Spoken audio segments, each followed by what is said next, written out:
You ever driven a highway at night when it's snowing so hard the world just disappears?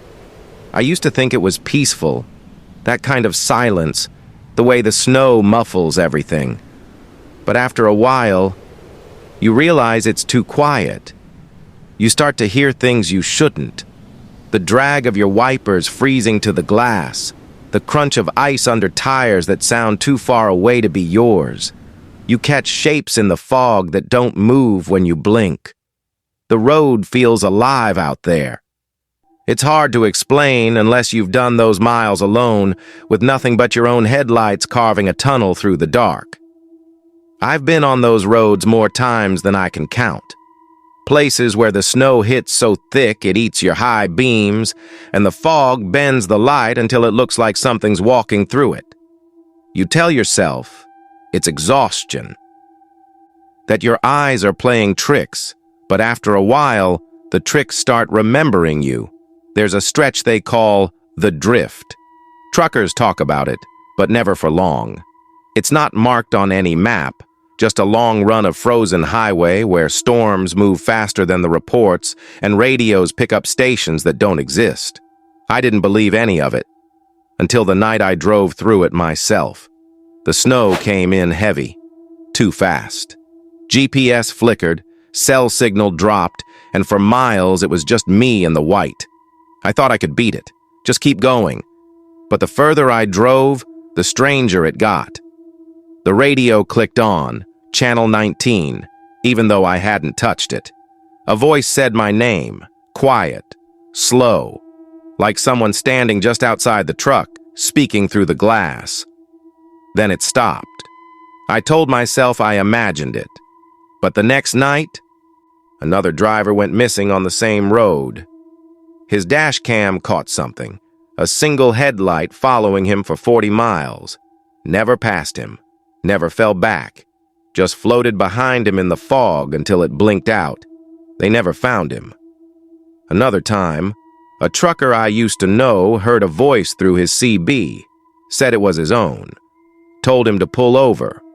When they found his rig, the headlights were still on, radio still hissing, and his log recorder kept repeating the same thing. Don't answer channel 19. I didn't believe it back then. I thought maybe it was exhaustion, white-out delirium, until last winter. I was coming off a long haul, somewhere near the border, and saw a car on the shoulder. Same model as mine, same dent on the side door, engine running, lights on. I slowed down, rolled my window halfway, and looked closer. There was someone inside, and he was looking right at me. The face was mine. I slammed the brakes, jumped out into the snow, but the second I opened my door, the other car blinked out. Gone.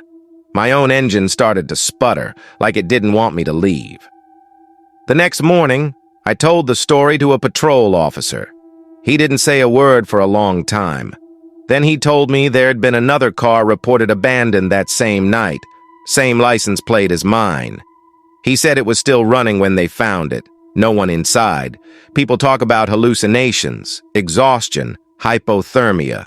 I've heard all the explanations, but explanations don't leave footprints circling your truck when you've been parked for hours. They don't whisper your name through static when you've cut the power. I know what I saw. I know what I heard. I wasn't the only one. The first driver saw a single headlight trailing him until it vanished into the snow. The second heard his own voice through a dead frequency.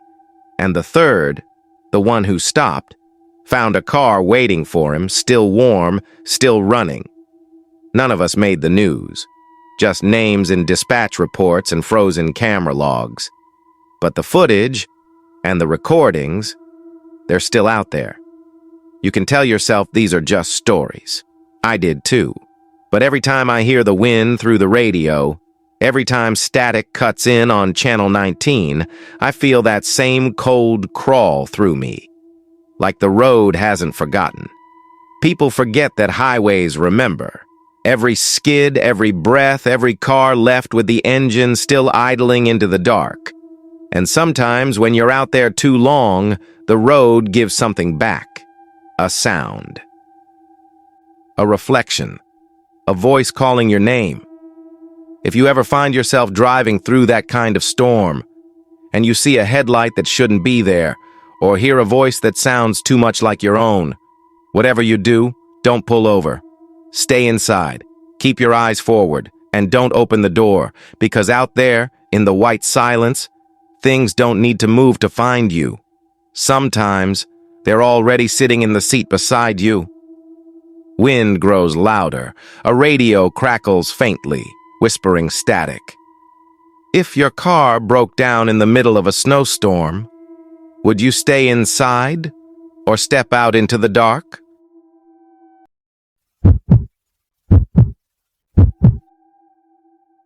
I didn't plan to stop that night. I wasn't supposed to even be out there. I'd finished my delivery a few hours earlier and was heading home when the highway alerts came through. Chain restrictions, black ice ahead, visibility near zero. The snow was thick enough that the road looked like a long white tunnel. I thought about pulling into the rest stop near mile marker 87, but there was nothing there. Just a plow truck half buried in snow and a single gas station light flickering in the distance. I figured I'd keep going, get through the storm before it got worse. About 20 minutes later, I saw something strange. A set of headlights parked off the side of the road. Most drivers don't stop out here.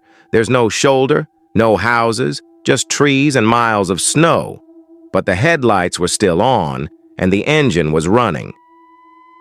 The exhaust curled up in the cold air, steady and unbroken. I slowed down, rolled to a stop beside it. The car was an old sedan, mid-2000s, gray, covered in frost. The windows were fogged from the inside. I honked once. No response. I waited, engine idling, trying to see if anyone was inside. The snow on the windshield made it hard to tell. Then I noticed something. The driver's door was cracked open just a little. I got out. The cold hit like a wall, wind pushing hard enough to sting my face. I shouted over the noise. "You okay in there?" Nothing, just the steady rumble of the engine. I stepped closer. The driver's seat was empty. The keys were still in the ignition, engine humming like it had been running for hours. The radio was on too, faint static, no station tuned in. I looked around. No footprints. Not in the snow near the door, not in the road behind it, nothing. The snow had been falling for hours. If someone had walked away, there'd be at least some sign, but there was nothing, just that open door, and the sound of that engine running. Sound, faint rumble, low static hum undertone. I leaned inside to turn off the ignition. The seat was warm, too warm. Whoever had been there couldn't have left long ago. I shut the door, looked down the road, then back at the car. And that's when I saw it. In the rearview mirror, a reflection. Someone sitting in the back seat. My heart stopped. I froze in place, watching that shadow behind the glass. I could barely breathe. Slowly, I turned around. Empty. I blinked, looked again in the mirror. The shape was gone. I backed away from the car, trying to steady my breath. The snow was starting to pile higher, almost covering the tires. I went back to my truck, ready to leave. But as I climbed in, something caught my attention. The headlights of that sedan. They flickered. Once. Then again. Like someone inside was tapping them. I started my engine, put it in gear. The moment I hit the gas, the radio crackled. Channel 19. My CB was off, completely off. But the speaker came alive with static, and through it, a voice. "You left me there." My hands went cold. "Who is this?" I said. The voice came again, quieter this time. "It's still running." I looked back. The car's engine was still humming, faint smoke rising from the exhaust. The headlights stayed on, unwavering. I drove off. Didn't stop, didn't look back again until I hit the next town. When I told the highway patrol about it later, They said they'd check it out. Next morning, they called me, said they found the car, same spot I described, engine still running. But there was one problem. That car had already been reported missing 2 days earlier. They'd found the driver's body miles away in the woods, frozen solid. The keys were supposed to still be in his pocket. I didn't have much to say after that. Sometimes I think about that night, the hum of that engine, the fogged windows, the empty road. I tell myself there's some explanation. Wiring glitch, mechanical loop, something rational. But then I remember the warmth of that seat, the reflection in the mirror, and the voice that came through the static using my own channel. You left me there. That road is closed now. The storm that year covered most of it. They say it's unsafe, black ice, unstable ground, no visibility. But truckers still talk about it. How sometimes if you're passing the turnoff late at night, you can see a faint glow in the trees, a pair of headlights. And if you stop to listen, you'll hear an engine idling in the distance, never starting, never stopping, just waiting. Channel 19, still open. If you were driving through a snowstorm and saw a car still running, would you check it or keep going? I've been driving for hours that night, 8, maybe 9. The kind of drive where the road starts to look the same no matter how far you go. It was late, past 10, I think, and the snow had been falling steady since I left the last town behind. I was just trying to get home before the blizzard shut everything down. That was all. I'd done long hauls before, but this one, something about it felt heavier. The kind of silence that fills the car when the radio turns to static and your phone shows no bars. Just you, the storm, and the sound of the wipers dragging across the glass. The road was empty. Not another car for miles. But when I checked my rearview mirror, I saw it. One light. Just a single headlight in the dark behind me. I thought maybe it was a motorcycle or maybe someone driving with one light out. No big deal. Happens all the time. But even through the snow, that light never changed. It didn't fade back, didn't get closer, just hung there, following me. I tried to ignore it.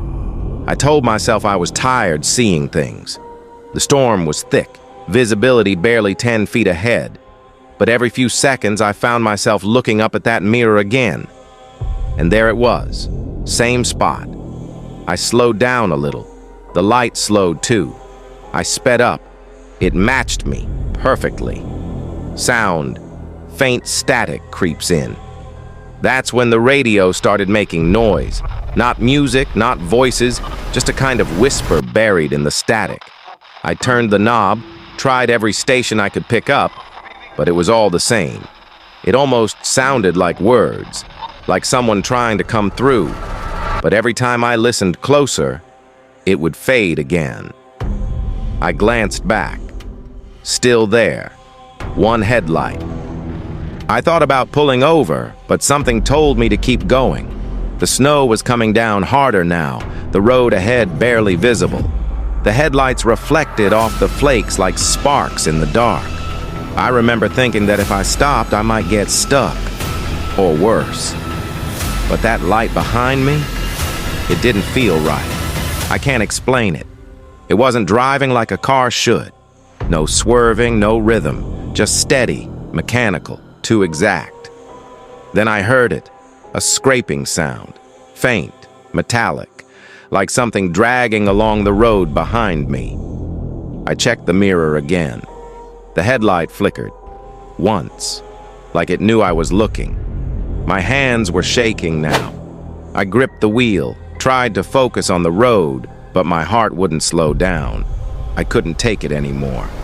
I pulled off to the shoulder. The snow crunched under the tires. The light behind me stopped too, same distance, same spot. I waited. 10 seconds, 30, a full minute, nothing. I cracked the door open, stepped out. The wind hit me so hard, it stole the breath right out of my chest. The cold felt alive, biting through my coat. The snow whipped sideways, cutting the air into ribbons. I had to squint to even see past the headlights. And then, I saw it. The light wasn't attached to anything. No car, no shape, nothing. Just a bright white glow, hanging there in the storm, floating, moving slow, like it was breathing. I took a few steps closer. I don't even know why.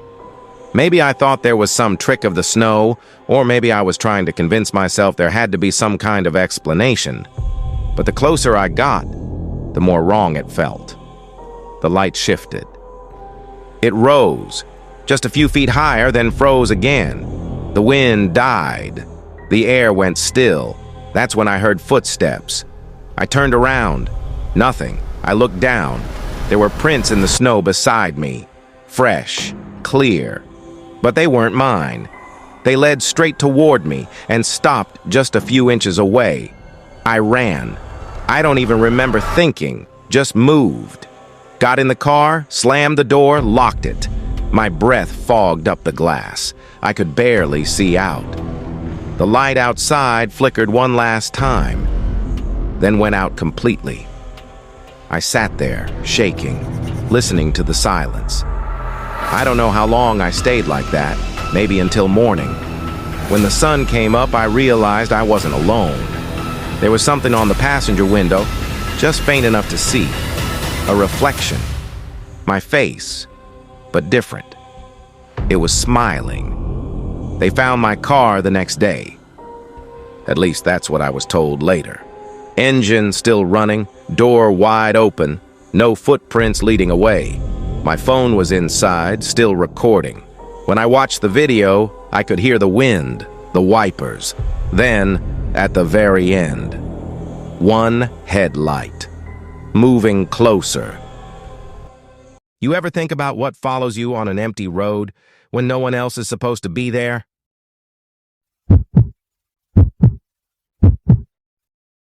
I was on my second haul of the week. Frozen produce heading east, somewhere past midnight. The snow had picked up fast, and the main highway was already half closed. Dispatch told me to take the detour, an old service road that cut through about 60 miles of forest before rejoining the interstate. I'd never driven it before. Most drivers avoid it when the weather turns bad. They say the plows don't bother much with that stretch anymore. But I didn't have much choice. I had the trailer half full, the clock ticking, and the storm swallowing everything in sight. The CB radio was quiet. Usually you hear chatter, truckers calling out about speed traps or black ice ahead. But that night, nothing. Just the sound of the wind hitting the cab and the tires crunching through snow. I remember turning the dial, just to have something to listen to. The screen showed channel 7, then 9, then 14, until I stopped at 19. That's the one most of us use. But the thing is, I hadn't touched the switch before that. The light on the CB just blinked on its own. I figured it was interference. Happens sometimes in weather like that. Cold plays tricks on the wiring. Then, through the static, I heard something. Just a faint whisper. Could have been the wind. Could have been feedback. Until it said my name, clear as day. David. I froze. Looked down at the receiver, waiting. The voice came again, lower this time. You shouldn't be on this road. I picked up the mic, asked who it was. Maybe another trucker nearby playing around. No answer, just breathing. I switched channels. All of them were dead. Went back to 19. The voice came through again. Long night, huh? My stomach turned. Whoever it was, they knew I was alone. I told myself maybe dispatch rerouted through the band. Maybe it was an emergency call. But then it said something that froze me completely. You should have left earlier, before the bridge iced over. I hadn't told anyone about the bridge. I just crossed it 15 minutes earlier. It was covered in black ice and I'd nearly slid sideways. I hadn't even mentioned it in my check-in call. I tried turning the radio off, but when I flicked the switch, it stayed on. The light blinked twice. The speaker hissed. Then the voice came back, quieter this time. "Don't look in the mirror." I don't know why I did it. Curiosity, I guess. But I looked. My reflection was there, staring back like it should. Only, it didn't move right. My head turned, but the reflection followed a second late, like it was catching up. Its lips moved, but I didn't. And then I heard it whisper through the radio again. "Stop watching me." I slammed the receiver down and hit the power. The CB went dark. The hum of the truck filled the silence again. I told myself it was just exhaustion, my brain playing tricks. I'd been on the road too long, needed sleep. That was all. But then the engine sputtered. The dash lights flickered, one by one. The speedometer needle dropped. The truck slowed to a crawl. I pressed the gas. Nothing. The voice came through the dead speaker, as if it never needed power to begin with. "Pull over now." I gripped the wheel tighter, shaking my head. "No," I remember saying out loud. "No chance." "Pull over." "No. It's already behind you." I looked up. The rearview mirror was fogged from the inside. I wiped it with my glove, and that's when I saw it. A shape, standing in the road behind the trailer. Too tall to be a person. No lights, no movement. Just a shadow in the beam of the taillights. I tried to start the truck again. The key turned, but nothing. Then the radio popped back to life. My own voice came through it. "Don't run!" I reached down, pulled the wires out completely. The static died. I looked back again. The road was empty. I don't remember driving the rest of the way. The next clear memory I have is seeing flashing red lights through the windshield. A patrol car parked in front of me. I was still in gear. The engine had been running for hours. The officer told me they'd found my rig idling by the shoulder, said I was just sitting there, staring straight ahead when they arrived. They asked if I'd called for help. I told them no. They said someone had radioed in my truck number on Channel 19 over and over again. When they checked the CB, it was still on. The transmission light was blinking. A voice, my voice, was playing through the static, repeating the same words again and again. "Don't answer Channel 19. I haven't touched a CB radio since. But sometimes when the weather gets bad, I'll hear faint static through my phone speakers, like something's trying to tune in. And I swear, if I listen close enough, I can still hear myself. If your radio started speaking back to you, would you listen or smash it? I still think about those nights, the frozen highways, the voice that knew my name, the car that kept its engine running long after I'd walked away. 3 stories, 3 places, one silence that feels the same no matter where I go. You start noticing it when you spend too much time on the road, that stillness between the noise. It creeps in when the radio cuts out, when your headlights catch nothing but snow, when your own reflection starts looking back just a little too late. People say it's loneliness, fatigue. The mind is playing tricks after too many hours awake. But the mind doesn't leave footprints outside your window. It doesn't whisper through a dead channel. Sometimes I think those stories weren't separate at all. That maybe the same thing was there every time, just waiting for someone to notice. The silence between the broadcasts, the echo between the headlights. I tell these stories because someone has to remember them. If I don't, maybe they'll happen again. And if you're out there, driving alone some night, and your radio starts picking up a voice you don't recognize, or maybe one you do, Don't answer it. Just keep going. Because once it talks to you, it doesn't stop. This is the Midnight Fears. Every week, I share the stories most people would rather forget. Things seen on empty highways, in quiet motels, in the hours when no one should be awake. If you've ever experienced something you can't explain, a sound, a reflection, a moment that felt wrong, tell me. Leave it in the comments. Someone needs to hear it. And if you want to keep hearing stories like this, true accounts and things caught between dream and daylight, then stay with us. Like and subscribe to the Midnight Fears channel.